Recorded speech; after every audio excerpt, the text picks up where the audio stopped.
Welcome to TechEd's Spirometry Performance, Error Recognition, and Reporting training video. I'm Susan Blonshine, TechEd's President and CEO, registered respiratory therapist, registered pulmonary function technologist, and certified asthma educator. Designed to be used in conjunction with TechEd's Spirometry Preparation and Performance video, the Spirometry Performance, Error Recognition, and Reporting video and accompanying documentation is to enhance knowledge and proficiency in the acceptability and repeatability, error recognition, and reporting aspects of spirometry testing, according to the American Thoracic Society recommendations, European Respiratory Society, and the AARC clinical practice guidelines. Spirometry is used in the diagnosis, assessment, and management of asthma, COPD, cystic fibrosis, and other respiratory and systemic diseases. It has proven to be cost-effective, and the relative ease with which it can be performed makes it a viable tool for an expansive patient population. Overall, consider spirometry as being a three-step process: pre-test, testing, and post-test. It can then be broken down still further, beginning with the pre-test stage, which is comprised of equipment preparation and patient introduction and instruction. The testing stage is the actual performance of the spirometry test. It also includes error recognition and understanding corrective actions to achieve valid test results. The final stage, post-test, involves understanding acceptability and repeatability criteria and report generation.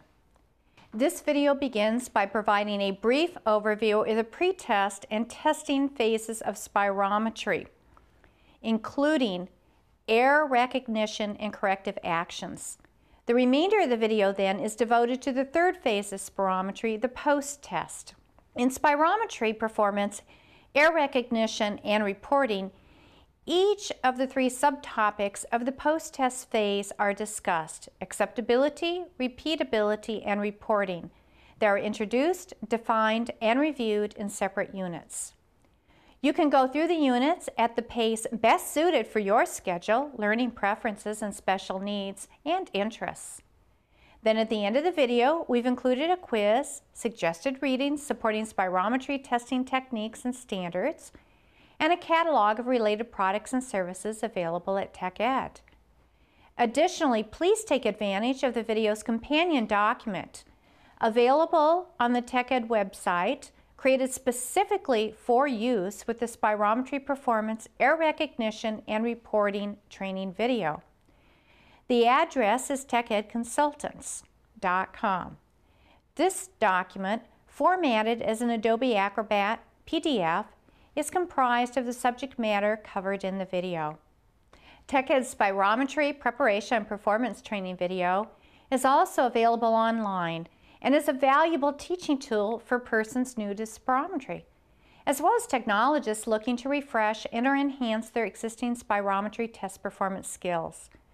Upon completion of the Spirometry Performance, Error Recognition, and Reporting training video, you should be able to recognize acceptable and repeatable forced vital capacity trials, document observation patient effort, level of cooperation, and overall performance, identify common performance errors, and describe the corrective measures for those common performance errors. In this unit, we briefly discuss equipment preparation and calibration, patient preparation, and test performance. Gather the necessary supplies required for your lab's equipment. Perform a system calibration check using a 3-liter syringe to verify that the system is operating as it should. Record the room temperature, relative humidity, and barometric pressure of the lab. Introduce yourself when the patient arrives. Explain the test you are about to perform and answer any questions the patient may have. Document the patient's height, weight, age, gender, and race. Then, record the patient's clinical history, medications, and the clinical indication for testing. Check for any contraindications, and when applicable, verify that any instructions for withholding or taking medications were followed. Instruct the patient on good posture, head position, and the proper placement of the mouthpiece and nose clips. Then, go over each step of the actual test with the patient.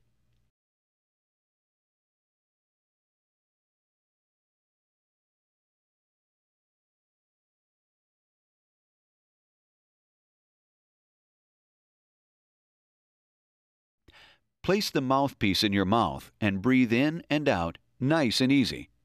Then, breathe in as deep as possible and blow out hard and fast. Keep squeezing all the air out for about 6 seconds or until I tell you to breathe in deeply again. Finally, take the mouthpiece out of your mouth and relax. Demonstrate the procedure, then begin the actual testing. Have the patient place the mouthpiece in his or her mouth, take a few normal breaths, and then breathe in as deeply as possible. This is the first step to obtaining a valid test result. Instruct the patient to blow out hard and fast, and to keep blowing until all your air is gone. Finally, have the patient breathe back in as rapidly as possible to total lung capacity. The patient should then remove the mouthpiece and rest before performing the next trial. The patient should repeat the maneuver until 3 acceptable trials have been performed. Unit 2 focuses on what constitutes an acceptable trial. Before the patient arrives, gather supplies, perform a calibration check, and record the lab's environmental conditions. Explain the spirometry process to the patient and answer questions the patient may have. Document the patient's height, weight, age, gender, and race. Note relative clinical history, medications, possible contraindications, and pre-test instructions the patient was to have followed. Instruct the patient on good posture, head position, and the proper use of the mouthpiece and nose clips. Go over each step of the actual test with the patient, and then have the patient perform the test.